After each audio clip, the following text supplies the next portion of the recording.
Happy screen time and thank you for subscribing for daily rotomfoolery about Pokémon Sleep. Today we say goodbye to our Master 17 Snorlax on Cyan Beach.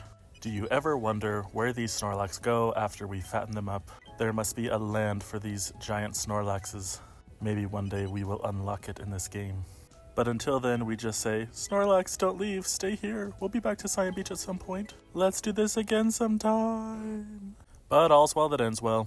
Goodbye forever, Snorlax that we just worked so hard on this week. Today we are heading to Lapis Lakeside to try to get as many new sleep styles as we can. And while we have no idea how many sleep styles we should anticipate, my average sleep styles per week is 7.766666666666666. And we're about to find out in post if I'm able to learn how to do fading of sound or not.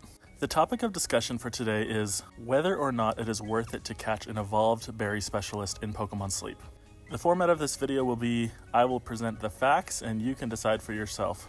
Generally speaking, the Pokémon Sleep community discourages catching evolved Pokémon. This is because evolution does benefit Pokémon in some ways. Main skill goes up by 1, and inventory also increases. But when it comes to berry specialists, we are primarily concerned with berry production, right? We shouldn't be relying on our main skill to carry us through a week. So what's a little less main skill strength? Additionally, inventory isn't as relevant for a berry specialist. In fact, if you're thinking of deploying a sneaky snacking strategy, you actually want that inventory to be lower and to fill up faster, which allows you to start sneaky snacking faster. So these criticisms maybe don't apply to berry specialists the way that we think they do. And I actually think it's just a cop-out to tell people, no, don't just catch an evolved Pokemon, it's a waste of resources, because it takes a little bit longer to actually explain what a strategy around catching evolved Pokemon should be like. So my first point here is that when it comes to catching berry specialists that are evolved,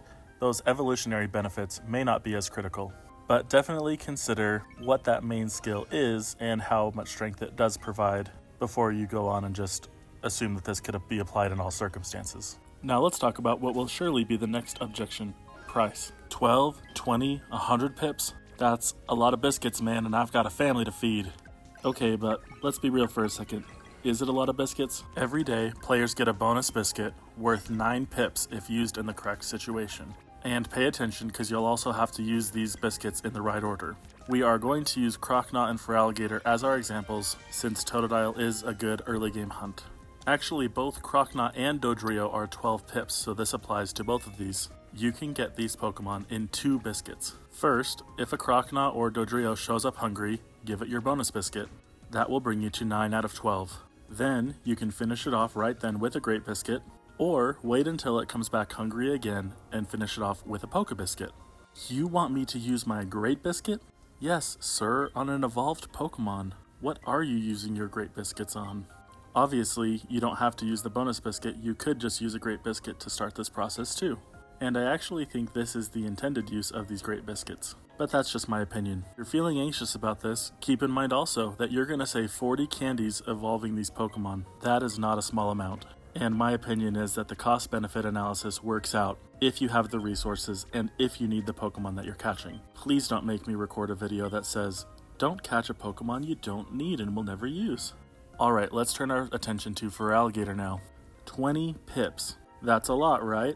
Well, here we now know, oh, this is where they got the math for the Ultra Biscuit. A hungry Pokemon with 20 pips can be caught with 2 Ultra Biscuits straight up. And this is not in my notes, I'm just figuring this out as I go. But what my notes say is how you can catch this Feraligatr with 4 biscuits.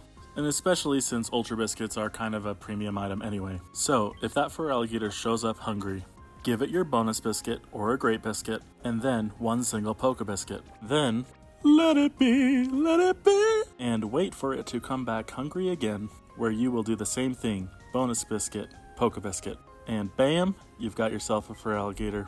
Those 4 biscuits are going to save you 120 candies. And for both of these scenarios, if the candy savings isn't enough, evolved Pokemon that you recruit start at a higher level when compared to catching the base form. This continues to scale as your research rank increases. And you can also catch Pokemon that are evolved but that are still below their required level for evolution. You want proof? I'll show you tomorrow. So whether or not this is worth pursuing really depends on where you're at in the game, what you need, and a little bit of luck because it does depend on these Pokemon to be hungry. But when they are, I would say DTB, drop that biscuit. There is also the small chance that the biscuit will mega hit, and you will get an evolved Pokemon with very little effort. So those are the facts. We will continue this discussion regarding ingredient specialists and berry specialists in upcoming videos. So please subscribe if you don't want to miss them. Now, who should we highlight today?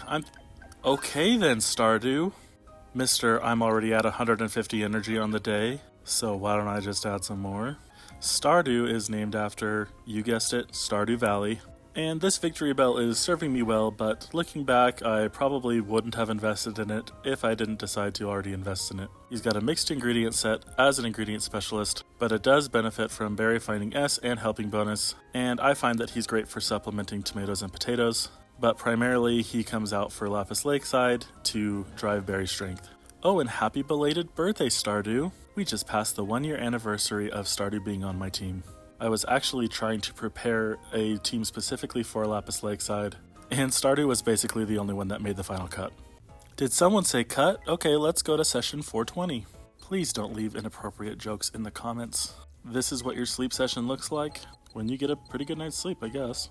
I'm feeling great today, and while we work our way into the session, I'm going to tell a story to keep things balanced. One time when I was a kid, my family went to eat dinner at a Mexican restaurant, and my little sister had an Ernie doll from Sesame Street, and he was like a sleeping Ernie doll. He would always say, "I'm so sleepy, I need a nap." And then he would sing Twinkle Twinkle Little Star.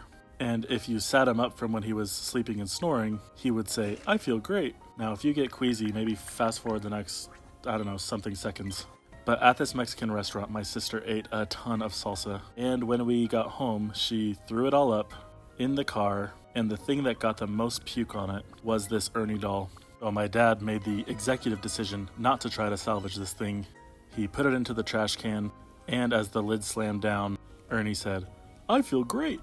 So in this sleep session, we're really only looking for one thing, and it is that Squirtle right there. We're not really worried about catching anything else on this beach, although we are grateful for the Fue Coco and the Mr. Mime candies.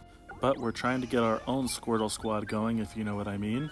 Although ours isn't to put out fires, unless fires can be put out with milk and cacao. Oh, soothing cacao. Maybe the fire gets soothed. Are there any dishes that use fiery herb and cacao?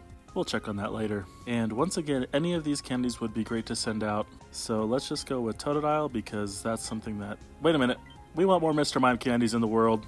Even if they're not for us, we're gonna send the world a message. Now, our Dream Shards stash is building up quite nicely. We are now sitting at over 400,000 Dream Shards. Hopefully that's enough to hold us over on Square till the pot size increase. Alright, Squirtle, let's see what you got.